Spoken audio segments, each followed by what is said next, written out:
আসসালামু আলাইকুম রহমতুল্লাহি ওয়াবারাকাতুহু। আমরা আমাদের আজকের ক্লাসে এই ব্রাঞ্চ অ্যাকাউন্টিং এর ডেপ্টর সিস্টেমের কস্ট প্রাইসের আরো একটি ম্যাথ নিয়ে আলোচনা করব। এখন প্রথমেই আমাদের 1 নম্বর পেজে এখানে কিছু তথ্য দেখতে পাচ্ছি। আমাদের প্রথম অঙ্কে একটি মাত্র খতিয়ান করতে বলা হয়েছিল। এখন এই ডেপ্টর সিস্টেমের কস্ট প্রাইসে মোট 4টি খতিয়ান করতে হয়। যখন আমাদের প্রশ্নে বলা হবে যে প্রয়োজনীয় খতিয়ান করে দেখাও, তখন আমাদেরকে এই 4টি খতিয়ান করতে হবে।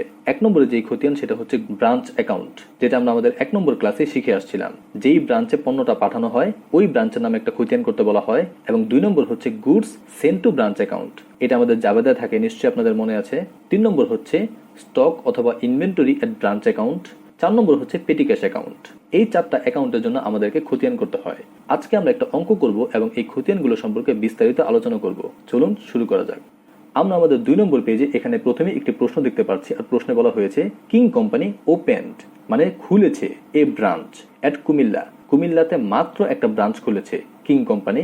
Goods sent to branch at cost price, কোন মূল্যে পাঠানো হয়? কস্ট প্রাইসে। From the following transactions during the year 2013, নিচে যেসব লেনদেনগুলো দেওয়া আছে 2013 সালে সংঘটিত হয়েছে। প্রিপেয়ার নেসেসারি অ্যাকাউন্টস, প্রয়োজনীয় খতিয়ান করতে বলা হয়েছে। ইন হেড অফিস বুক, আমাদের অলওয়েজ মনে রাখতে হবে হিসাবগুলো কোথায় হবে? হেড অফিসের বইয়ে। এবং হেড অফিসের বইয়ে যেহেতু হিসাব করছি, সুতরাং হেড অফিসের নাম লেখা যাবে না, লিখতে হবে কার নাম?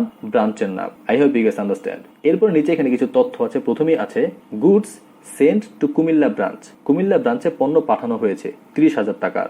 এরপরে বলা হয়েছে ক্যাশ সেন্ট টু ব্রাঞ্চ, ব্রাঞ্চে কিছু ক্যাশ টাকা পাঠানো হয়েছে। হেড অফিস থেকে কিছু টাকা ব্রাঞ্চে পাঠানো হয়েছে। কি কি কারণে পাঠানো হয়েছে? For rent, for salaries, for other expenses. 3টা কারণের জন্য হেড অফিস থেকে নগদ টাকা ব্রাঞ্চে পাঠানো হয়েছে। এরপরে বলা হয়েছে cash received from Comilla branch, Comilla branch থেকে নগদ টাকা সংগ্রহ করা হয়েছে। কে পেয়েছে? হেড অফিস পেয়েছে। কে দিয়েছে? কুমিল্লা ব্রাঞ্চ দিয়েছে। এরপর এখানে দুটি জিনিসের এন্ডিং ব্যালেন্স দেওয়া আছে। 1 নম্বরে হচ্ছে স্টক আর 2 নম্বরে হচ্ছে ক্যাশ ইন হ্যান্ড। এখন আমাদের আগের অঙ্কে কিছু ওপেনিং ব্যালেন্স দেওয়া ছিল, এই অঙ্কে কিন্তু কোনো ওপেনিং ব্যালেন্স নাই। কারণ হচ্ছে কুমিল্লাতে মাত্র একটা নতুন ব্রাঞ্চ খুলেছে। নতুন একটা ব্রাঞ্চ খুলে কিভাবেই বা ওপেনিং ব্যালেন্স থাকতে পারে? 1 বছর ব্যবসা করবে, তারপরে কিছু সমাপনী থাকবে, এগুলো না হয় পরের বছর ওপেনিং হবে। মাত্র একটা ব্রাঞ্চ খুলেছে, সুতরাং এখানে তো ওপেনিং ব্যালেন্স থাকার কোনো প্রশ্নই আসে না। এখন থাকুক না থাকুক এটা আমাদের দেখার ব্যাপার না, থাকলে আমরা করতাম, নাই তো করবো না, সিম্পল। এখন এখানে বলা হয়েছিল প্রিপেয়ার নেসেসারি অ্যাকাউন্টস, প্রয়োজনীয় খতিয়ান করতে। এখন প্রয়োজনীয় খতিয়ান কয়টা? 4টা। এখন খতিয়ান করার আগে আমরা কি করব? জাবেদাগুলো করে নিব, যাতে আমাদের খতিয়ানগুলো করতে সহজ হয়। আমরা আমাদের 3 নম্বর পেজে এখানে প্রথমেই আমাদের জাবেদাগুলো দেখিয়েছি। আমাদের প্রথম যে লেনদেন সেটা কি ছিল? Goods sent to Comilla branch, Comilla ব্রাঞ্চে পণ্য পাঠানো হয়েছে। কে পেয়েছে? কুমিল্লা ব্রাঞ্চ। সুতরাং কুমিল্লা ব্রাঞ্চ অ্যাকাউন্ট ডেবিট আর goods sent to branch account credit. নিশ্চয়ই আপনাদের মনে আছে, হেড অফিস থেকে ব্রাঞ্চে পণ্য পাঠাক অথবা ব্রাঞ্চ থেকে হেড অফিসে পণ্য ফেরত আসুক, যাই হোক না কেন আমাদের কোন লাইনটা লিখতে হবে? Goods sent to branch account. এরপর আমাদের ক্যাশ সেন্ট টু ব্রাঞ্চ, ব্রাঞ্চে কিছু নগদ টাকা পাঠানো হয়েছে। কে পেয়েছে? ব্রাঞ্চ পেয়েছে। সুতরাং কুমিল্লা ব্রাঞ্চ অ্যাকাউন্ট ডেবিট। এখন হেড অফিসে টাকা বাড়লো না কমলো? নিশ্চয়ই কমে গেছে, সুতরাং দেখেন ব্যাংক অ্যাকাউন্ট ক্রেডিট। আমরা চাইলে এখানে ক্যাশ অ্যাকাউন্টও লিখতে পারতাম। এরপর এখানে বলা হয়েছে cash received from Comilla branch, Comilla branch থেকে হেড অফিসে নগদ টাকা এসেছে। এখন কে দিয়েছে? কুমিল্লা ব্রাঞ্চ। এই জন্য দেখেন কুমিল্লা ব্রাঞ্চ অ্যাকাউন্ট ক্রেডিট, যে দেয় সে ক্রেডিট। এখন হেড অফিসে টাকা বাড়ছে, তাই না? আর আমরা জানি হেড অফিসে টাকা বাড়লে ব্যাংক অ্যাকাউন্ট ডেবিট, আমরা এখানে লিখেছি। এরপর আমরা এখানে আমাদের 4 নম্বর যে জাবেদা দিয়েছি সেটা হচ্ছে ক্লোজিং যে ব্যালেন্স গুলো দেওয়া ছিল, স্টক এবং ক্যাশ ইন হ্যান্ড, এই দুইটার জন্য আমরা জাবেদা দিয়েছি। ক্লোজিং ব্যালেন্সের জাবেদা কি? যেই ব্রাঞ্চে ক্লোজিং ব্যালেন্স গুলো আছে ওই ব্রাঞ্চের নাম ক্রেডিট এবং ক্লোজিং ব্যালেন্স গুলো ডেবিট। যদি আমাদের ওপেনিং ব্যালেন্স থাকতো তাহলে জাবেদাটা কি হইতো? উল্টা হইতো।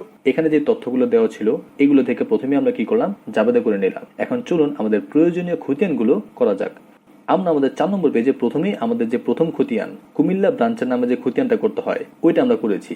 এখন উপরে যে জাবেদা ছিল, প্রথম আমাদের 1 নম্বর জাবেদাতে কুমিল্লা ব্রাঞ্চ অ্যাকাউন্ট ডেবিট দিকে ছিল, টাকাও ডেবিট দিকে, কিন্তু নাম হবে উল্টা, goods sent to branch account. এইভাবে বাকি জাবেদাগুলো থেকে আমরা কুমিল্লা ব্রাঞ্চ অ্যাকাউন্ট খুঁজে এই খতিয়ানের মধ্যে টাকাগুলো বসিয়েছি। এরপর যদি ক্রেডিট দিকে টাকা বেশি হয় তাহলে প্রফিট, আর যদি ডেবিট দিকে টাকা বেশি হয় তাহলে লস। যেহেতু আমাদের ক্রেডিট দিকে টাকা বেশি হয়েছে সুতরাং প্রফিট, এবং আমরা প্রফিটটা অ্যাডজাস্ট করেছি ডেবিট দিকে। নাম কি লিখতে হবে? Profit transfer to general profit and loss account. এখন যেহেতু প্রফিট হয়েছে, এই প্রফিটের জন্য আমরা এখানে জাবেদা দিয়েছি। I hope you guys understand. আমাদের প্রথম অঙ্কে আমাদেরকে বলেছিল একটা মাত্র খতিয়ান করতে, কিন্তু আমাদেরকে এখানে ইন্ডিকেট করে দেয় কয়টা খতিয়ান। যদি এমন ইন্ডিকেট না করে দেয় তাহলে আমাদেরকে ডেপ্টর সিস্টেমের কস্ট প্রাইসে মোট 4টা খতিয়ান করতে হবে। চলুন বাকি খতিয়ানগুলো দেখা যাক। এরপরে আমরা যে খতিয়ানটা করব সেটা হচ্ছে স্টক এর জন্য যে মজুদ পণ্যটা থাকে ওইটার জন্য একটা খতিয়ান দিতে হয়। এখন এই যে স্টক, এটার কথা কোথায় আছে? ওই যে 4 নম্বর জাবেদাতে।